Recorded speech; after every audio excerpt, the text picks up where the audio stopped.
Ridecell started as basically applying digital technology to transportation, and that started with the ride-sharing industry. So Ridecell, the name comes from order a ride with your cell phone, and that technology backend basically continued, and we continued as a technology company providing the technology backend for large enterprise customers. Like these could be OEM manufacturers or fleet management companies or rental car companies. And all these systems were always built in-house because there was no alternatives. The Ridecell suddenly offered an alternative from the outside to basically give a sort of industry, best in the industry technology solution that could basically be offered as a service to these large partners.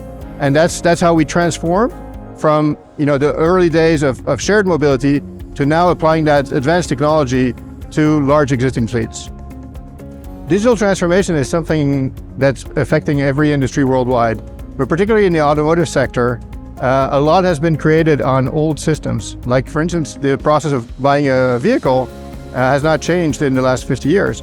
And if you look at the change of everything moving to subscriptions and transportation as a service and car as a service, everything needs to be much more flexible and digital.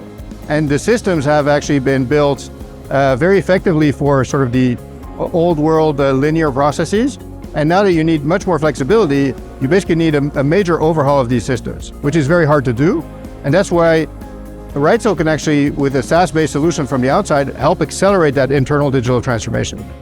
The data analytics capabilities in the Ridecell platform can of course be used by the fleet to optimize operations. However, with the in-depth analytics capabilities that we now have and that we offer, can also be used in other verticals. So can be used in the insurance space, for example, to analyze risk and to price that risk for end user insurance, for example. So depending on how you drive, how the vehicle is driven, and here we are not talking anymore about just the hard braking, hard acceleration, cornering, which has been kind of the cornerstones of how you do usage-based insurance. But now we are talking with what we are bringing in, it's also the whole notion of having ADAS data.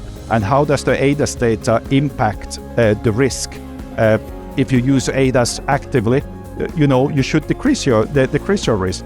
So you can make an assessment on your risk more accurately, and insurance companies, for example, can then price that risk accordingly. So it's all about the data enables also the insurance companies to price their risk. I think there's been an acceleration in digital transformation since the COVID years. I think a lot of companies have actually accelerated in the automotive space. For instance, delivery companies have had much more demand with people asking for deliveries at home. And so they've actually realized all the problems have been exacerbated, like the management of their fleet problems. And so the automation of processes that were basically, if you go in the back end of a fleet today, a lot of it is still done with data, but the actions are done manually. Ridecell basically enables to do that manual part automatically.